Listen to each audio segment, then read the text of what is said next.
Hi everyone! Good evening! So question, kapag naka 20 years ba sa Pag-ibig Fund ng contribution, 20 years or 240 months, ay matik ba na binibigay ni Pag-ibig Fund yon sa member?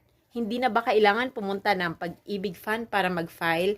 Siyempre, hindi automatic na binibigay yan. Kailangan, as a member ng Pag-ibig Fund at naka 240 months ka na or 20 years at qualified ka na sa pag-claim ng Provident Fund. At syempre, kailangan ay pumunta po kayo sa Pag-ibig Fund at magdala kayo ng mga valid ID para kayo ay makapag-claim ng Provident Fund. Hindi siya automatic na binibigay na kokontakin tayo ng Pag-ibig Fund, tatawagan na tayo, ay ganito, pwede na kayong mag-claim. Hindi siya ganon. Okay? Kailangan pumunta pa rin